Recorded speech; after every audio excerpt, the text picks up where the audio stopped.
Season 13, Episode 7. The point where the entire Lightning Speed series changed forever. LS1 thus far has been very many things. It's been awkward, it's been disjointed, it's been unfocused. We've had so many people join the Lightning Speed team that many of them have done diddly squat for anything ever. Now, one of those things is going to change. But we're going to start introducing a whole host of problems that have only been nasty little blemishes in the past. And it starts with Jake murdering a crowd of about 300 people in plain sight of everyone. Granted, Jake had no idea why it happened. It wasn't like he was in control of his body. No one else knew that, though. Strap in, boys and girls. Today we delve into the turning point of Lightning Speed in the climactic Season 13 finale.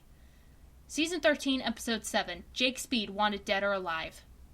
So after Jake murders a crud ton of people and is branded a criminal, he runs off. Eventually, he runs into a girl named Elise. Elise is a thief, but she wants to help Jake. Why? I couldn't say.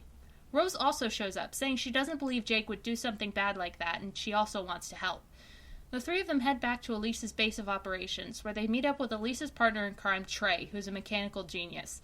Trey then levels with Jake and Rose and tells them that they could be tracked by anything electronic they have on them. Problem though, Jake has that thing in his head Naomi put there in Season 6. This is when Trey says that he'll have to perform surgery. With knockout gas. The dumbest knockout gas in the world. It lasts for an hour and can only be used once within a 24-hour period or it will be poisonous. Give me a break. It's stupid fake tension because everything goes fine. Trey then goes on to replace everything Jake and Rose had on them, including their communication watches and Jake's fancy super shoes he's had since Season 3, I think. I don't know, he never really uses them.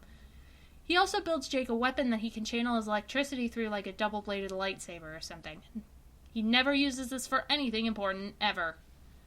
We're not done with things yet, though. No, for that we delve into Season 14, Episode 1, The World of ALDARIA. The Lightning Speed team is dead. Naomi and Scylla have taken control and renamed the team to the Justice Team, dumbest name in the universe, I swear, to remove all affiliation to Jake. Even Jake's former team is out for his head now. That's when Jake decides it might be a good idea to get out of town for the time being. Time for a new dimension. Jake, Rose, Trey, and Elise transport to the dimension of ALDARIA, a world ruled by a hierarchy of superheroes. When they get there, they run into some guy that recommends that Jake and Rose sign up to take on apprentices. For no reason, really. Jake and Rose get curious about all this and decide to check it out. They both end up taking a test, which Rose passes easily, and Jake, well, he only barely passes, I guess. They both get themselves apprentices, though, even though they absolutely do not need to be dealing with this right now in the slightest. Guys, stop. Their apprentices even have matching superpowers with them. Rose scores herself a little boy named Jamie, and as for Jake, ladies and gentlemen, meet Sydney MacArthur.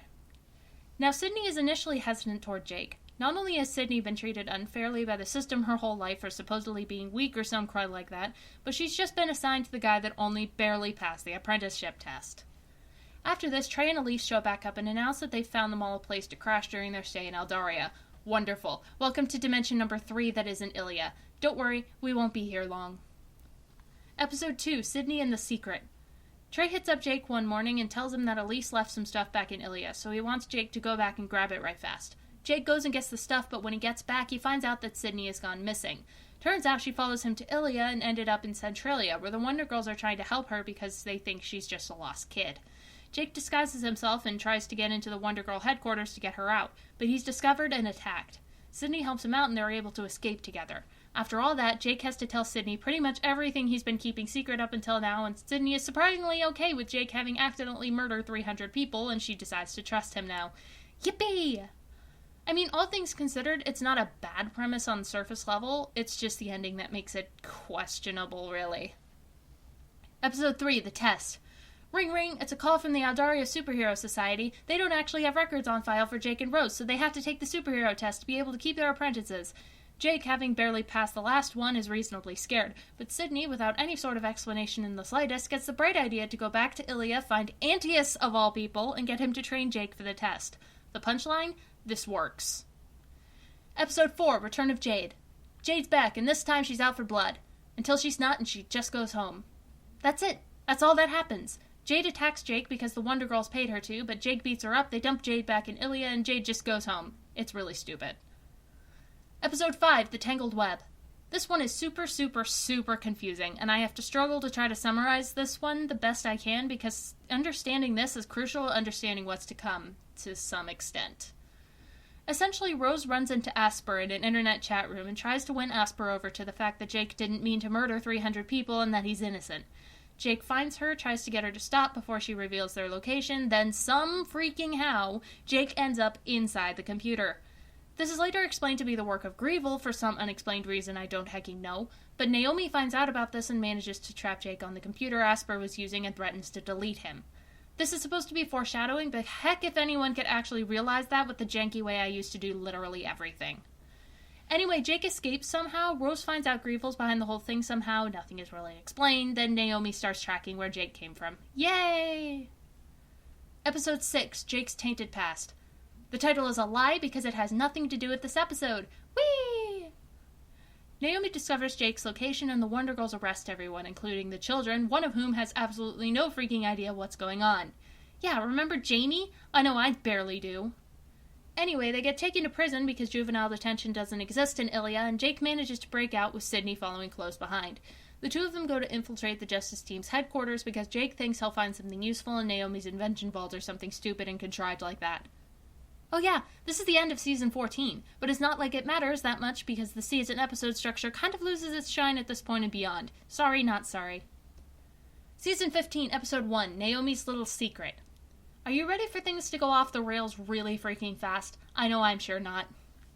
So Jake and Sydney make it to the invention vault, and all they find is a time machine and a mysterious ray gun. Despite the existence of said time machine, there will be no time travel fixes everything scenarios in this episode. Suddenly, Jake and Sydney are found out and thrown back in jail again. Wonderful, they were only out for 2 seconds and this was pointless. Once they're back in, Jake is taken to a room where he's strapped to a chair. Naomi and Christina enter, and Naomi has the spooky ray gun from earlier. She shoots Jake with it and takes away his superpowers. Right after that, though, she shoots Christina and reveals her Grandmaster villain plan. Yep, Naomi's a villain. Whee! Naomi says that she was only pretending to be Jake's friend their entire life because she had always been planning to kill him and take over the world because something inferiority complex or something dumb like that, I don't remember. Then, on the day Jake killed all those people, that was actually because Naomi was mind-controlling him through the device she put in his head in Season 6, shock of all shocks. Oh, also, Naomi killed Scylla. Scylla's dead again. Freaking! So Jake manages to overpower Naomi, takes the ray gun, gives himself and Christina their powers back, breaks everyone out of prison, and they all escape. Yes, including Christina, who has to join them for the rest of the season because stupid plot. Oh, also, Mandy's here now. Don't ask me why. I have no idea. She just is.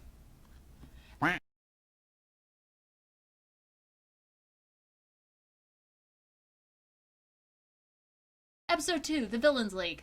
In this episode, Jake and the others are forced by circumstance to join the Villains League for the remainder of the season. That's pretty much it.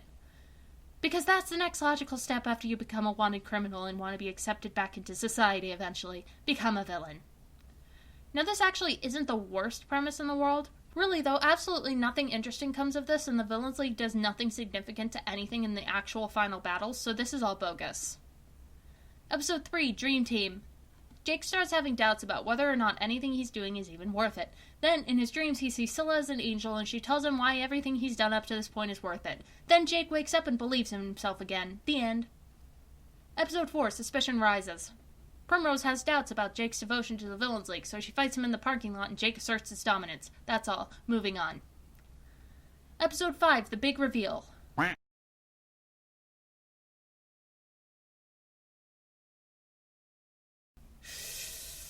Alright, I can do this. Here we go. So, it's finally time for the big final battle with Naomi, and things move pretty quickly. Jake and the team and Christina rush in. Most of the group stays back to fight the Wonder Girls and the Justice Team. Still a really dumb name, just reiterating. And Jake and Sydney face down Naomi alone. Oh yeah, there's also another robot, Mandy. I called her Mandiborg because whatever. Mandy and Christina are fighting her, but that doesn't matter in the slightest because absolutely nothing comes of it. So Jake and Sydney get to where Naomi is, only to find out that she's now wielding a gauntlet that can shoot beams of deadly energy or something like that. She also still has the power-removing ray gun. The battle ends pretty dang fast, but my wording in the summary was so hecking dramatic that it takes up literally 3/4 of the summary. Essentially, vague fighting occurs, then Naomi shoots Sydney and vaporizes Sydney's arm. Then Jake goes into full-on rage mode, charges Naomi down, takes the gauntlet, and completely obliterates her. After that, he takes Sydney to the hospital, waits in the waiting room for her for 3 hecking days, then is told that Sydney's arm is gone. Yes, Sydney will now permanently be missing an arm for the entire rest of the series. The worst part is that this is only the beginning of the torture this poor child will be enduring. Season 16, Episode 1, What Could Happen? So you might be wondering, hey, what about the consequences of everything that happened in Seasons 14 and 15? Is any of that going to be brought up again? Besides the whole Sydney thing, no. That's over now. We're in Season 16 now. So this episode begins with Jake angsting because he feels super guilty about what happened to Sydney. So he pulls the whole what would happen if I was never born shtick, except it's what if my alien foster father had never brought me to Ilia. So he steals that time machine he found in the Invention Vault earlier and makes it so. Well, now his alien queen mother is dead and his alternate timeline self was stranded on a distant planet and raised by wolves. And he has a robot arm. I would say that I can't even make this crap up, but apparently I did at one point.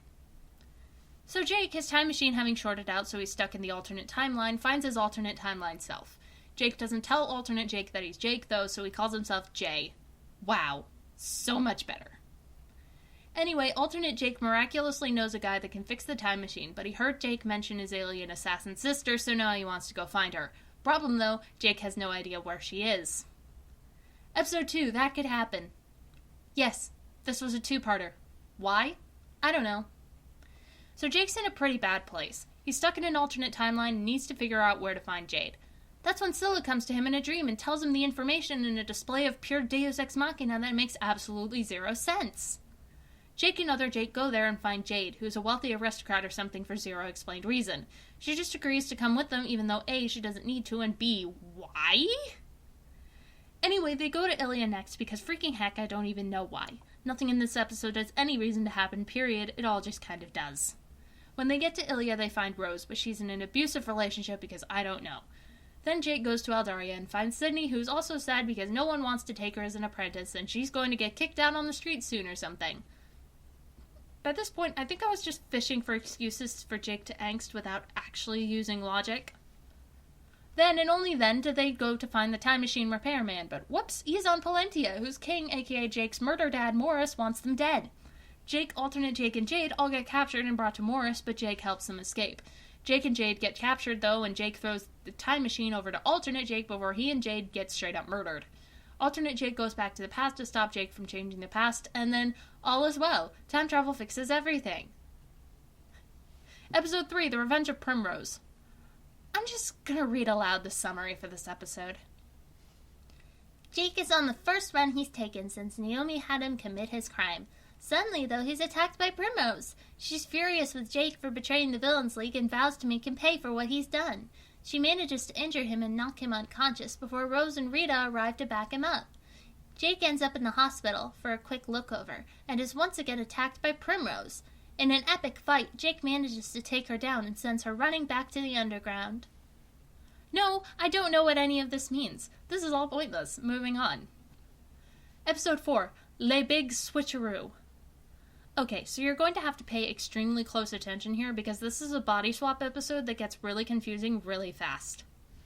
So Jake and Rose are at a magic show for literally no reason at all, and they get attacked by Antaeus and Dahlia.